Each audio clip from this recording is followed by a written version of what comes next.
Alright guys, and welcome back to the Road to Glory. Now, I haven't uploaded for like 4 days, I think it is. I've been really busy, and I know I wanted this to be a daily series. Let me just do that.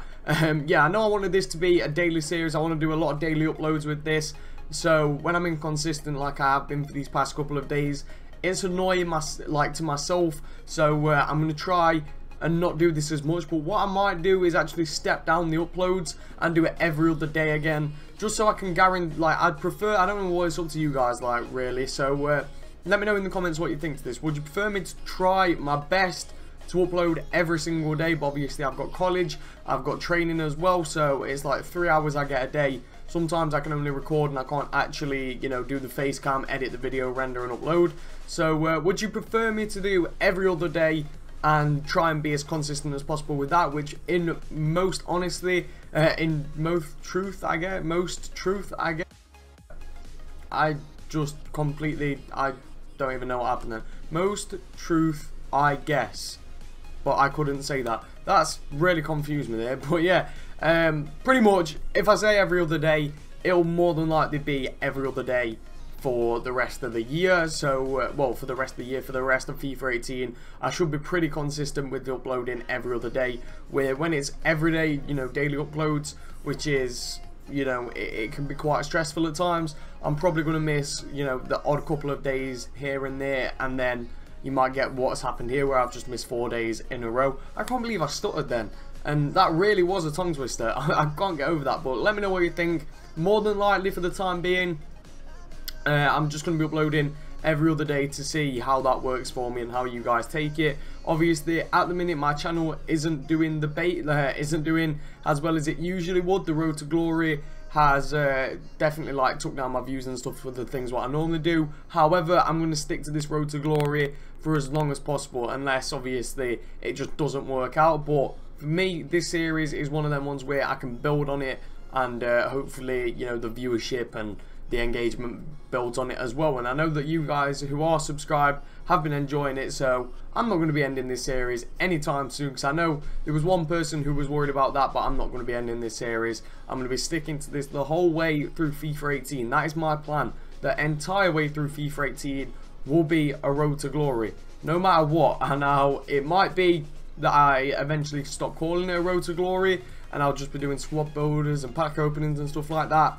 but no matter what, I am not putting any FIFA points on this year at all. I mean, so far we're doing exceptional. We've got 2 teams. Obviously, we did go online. Our first online games were in this episode at the start. We lost the first one to a guy who I really should have beat. We won the second one, and obviously we used the team that I did a squad builder around in my last video. If you haven't seen that last video, make sure you go and check it out, or that gameplay at the start won't make sense. But we did swap for the second game. We did swap our striker. We had Doumbia.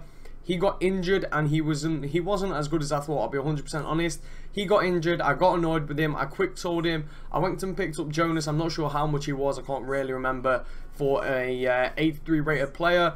He was pretty cheap, that's as far as I remember, because I thought about maybe investing in him. But at the end of the video, you'll see, we've found someone who I'm going to invest in. It's going to be risky, because there's no guarantee he's ever going to go up in price. I mean, there is a guarantee he's going to go up, but no guarantee that he's going to go up anytime soon. But how cheap he is, he's definitely worth investing in my opinion. So I'm going to pick up like maybe 10-20 of him, maybe spend like 30k on the cards on all of them, and let's see if he goes up in value. But yeah, the game, like Jonas, we picked him up to replace Doumbia, and he's absolutely fantastic. That's obviously what's on screen now. That's obviously the first team, I guess, or the squad battles team, I'd like to call it, because that's the team we're going to be using for squad battles. Haven't played squad battles this week, haven't had time to, but we will be playing squad battles, or well, from today pretty much for me. I'll be playing squad battles and seeing where we can finish. Probably play it on professional and see if we can get gold 1. I think that's where I'm going to aim for most weeks. So as long as we reach gold, really, that 10,000 coins plus is all that really matters. Like the packs, I enjoy, don't get me wrong, the packs are good, especially this early on, but they don't matter too much. It's more about the coins and building up the club, and eventually we're going to go into FUT Champions, and when we're doing FUT Champions, I'm probably not going to play squad battles and rely on it as much. But this year I'm not that confident at the game.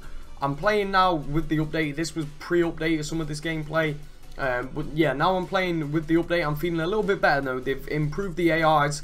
They've improved the defenders and the goalkeepers, because now I sort of understand the game mechanics a bit more. I understand what shot type actually works and stuff like that, and what shots to avoid. So I'm probably gonna, you know, play the game a lot more. But what I'll do is just do updates instead of showing you guys like 20 games in the space of a week. I'll just show you updates of games. I'm not going to show you every single game that I play on this account, because for me personally, I find gameplay pretty boring. So that's why I've only put two parts of it, 2 games in this video, and with a combination of like 4 or 5 highlights.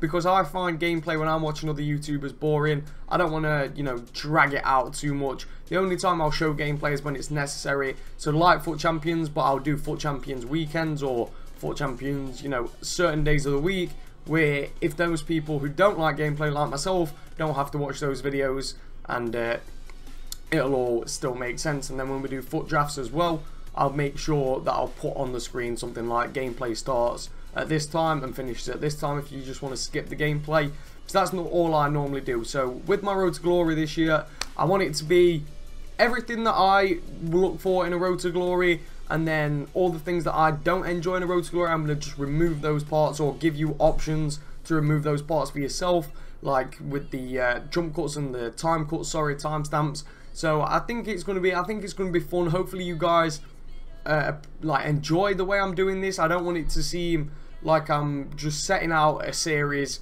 I'm making out all the rules, and I'm not changing any rules for anyone. Because if you guys have suggestions, I'll definitely listen to them, and I'll definitely try and implicate them if I'm on board with that. I'll definitely try and implicate them into the series, and I think it's going to be an interesting year for me. This, like my past 2 years on YouTube, I've had a lot of fun. I've obviously grown quite a bit more than I ever expected. We're on 1,270 subscribers, I think, at the moment, which is just absolutely insane. But we've been growing like pretty fast, to be honest, like 50 subscribers a month, I'd say, on average. And now we're this year where I'm doing one thing the entire way through, instead of doing the squad builders and all of that. It's going to be fun to see if this, you know, slows down the growth of my channel, but eventually picks it back up, or it just slows down, or it picks up. I'm excited for this year. But anyway, we're going to a foot draft. As you'll see, we've got Thierry Henry in the draft, someone who I'm actually really excited to use. We've obviously got that loan at Thierry Henry from the Journey. I should also have quick spoiler, if you've ever played the Journey, or you don't know what the rewards are, I don't know why you wouldn't. Obviously, you get the Alex Hunter card again, and you also get another card, which is I can't actually remember his name now. I feel really bad because he's one of my favourite people, as Williams. He gets a striker card as well. So I'm probably going to unlock Williams today, and then Alex Hunter maybe in the next week or so, because I haven't really played the Journey recently. But yeah, we'll get his card and we'll get Alex Hunter's. And what I eventually want to do is put those two into a team together.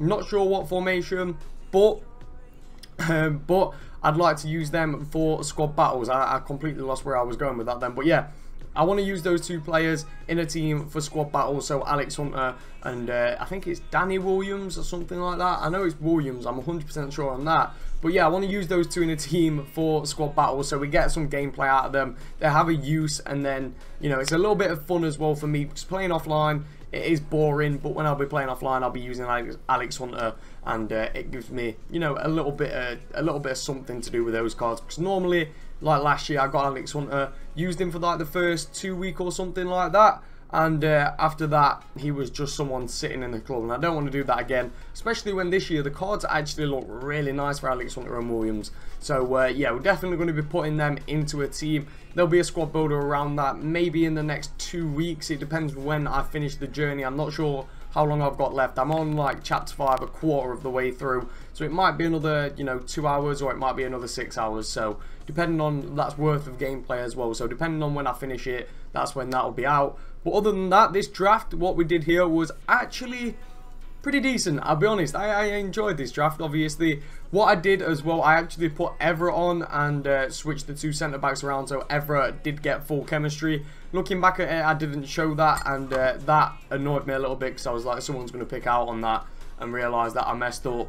but I did end up switching it around. You'll see it at the end when we get to the rewards. Obviously, it was a single player draft. The only reason I went in single player is because I've been told it's very profitable, and you know, you can get some pretty decent rewards from it, to be honest. So we ended up with pretty average rewards, but they weren't actually that bad. The players that we packed made it worth it, in my opinion. But before we completed the draft, we went and completed this SBC. I can't remember what it was called, but basically you needed Bundesliga players that were German, English players that were from the Premier League, and Spanish players from the Liga. So pretty easy to do. You needed 95 chem, so a lot of perfect links in there, and it was ridiculously easy for a premium gold players pack. So a 25k pack, I had to go and complete this. I saw someone put it on Twitter and I was like, this couldn't be, it couldn't be this easy. Looked at the players, expected them to go for a lot. They were pretty cheap, honestly. I've shown you how much everyone was. They were all around under 1,000 coins, you know, on average. So that's not too bad. So we get this premium gold players pack, and it takes me a while to open it. Honestly, guys, my hair at the moment, I don't know if you can see how long and big this is. I'm getting it all cut off tonight. It's genuinely annoying me. But anyway, we opened this pack, and I actually can't remember who we packed. We didn't get any boards, but we did pack someone who was worth something, if I remember right. No, we didn't actually. We packed this guy who goes for nothing. I think he's MLS. I think he plays for Atlanta. I'm not 100% sure, but I think he does. We packed Andre Gomez, who is obviously an 82 rated Barcelona man, but he's a non-rare this year, which is, what rating was it last year? Did he get an upgrade or a downgrade to an 84 or an 83 or something like that? But when I saw that he was a non-rare, I actually hadn't seen that yet. I thought that was pretty funny. I don't know if we'd actually seen it in the draft. I think we got him in the draft. But yeah, obviously we win the draft, so we claim our rewards, and we get a 7.5k pack and a 15k pack. So not the best, but for 15,000 coins, we've just got, you know, 22.5k back. And obviously, as you'll see there, we did get a glow. We do get the boards coming out from the 7.5k packs. We packed a French centre back, and it is someone we've already packed. It is Perrin. I was a little bit disappointed when I saw that. As soon as I saw the French flag, I thought we've actually got someone decent here. There's only a few French players what aren't aren't sellable when it comes to being 83 plus, and one of those is Perrin, because he doesn't sell for anything. But for example, I think Varane goes for a little bit. We've obviously got Ribéry, I think might still be a walkout. Payet, Griezmann. I mean, a lot of good French players, but we end up with Perrin. So that's a little bit disappointing in my opinion. I went to sell the squad fitness. I ended up deciding on, well, I decided on keeping it just because squad fitnesses are so cheap this year. And I don't know why. I think it's because the daily objectives give you fitness cards every now and then. So people don't really need squad fitnesses. And anyway, we open up this Jumbo Premium Gold Pack, the 15k pack. And as you'll see, again, the board comes down. Obviously, we get a little bit of a glow there. The boards come out. And this time it is someone from Bosnia. I was hoping for a Pjanic, but it is Dzeko. Now, this is the player I'm thinking about potentially investing in. I've just been looking at him. He's around 2.3k or something like that. I could probably pick him up cheaper on bid. And he's an 84 rated. He's really cheap. And he's from a major league. So, you know, if a SBC comes out, for example, where, like last year for the Inform SBCs, where we also got a two player pack. But yeah, for the Inform, the 84 guaranteed Inform. And it would say you need an 84 rated team with one Inform or whatnot. People would go to the major leagues because their informs are, the lower rated poor informs are actually, you know, 82, 83 rated. So they'd need higher rated players around them. For example, Dzeko in the Calcio A, in my opinion, would be a great player to invest in. So I'm probably going to pick maybe a few, like quite a few of them up. In this pack we've got Coleman and Viviano, which isn't too bad in my opinion. And then we do open this bronze pack, which I'm sure you guys have been desperately waiting to see. And surprisingly, we actually packed someone who was worth, I think, around 600 coins. No one special, but it was the Arsenal player there. So nothing wrong with that. I'm pretty happy with that. But anyway, guys, that's the end of this video. Hopefully you guys have enjoyed it. And as always, make sure you all have an absolutely incredible day. Thanks so much for watching, guys, and peace.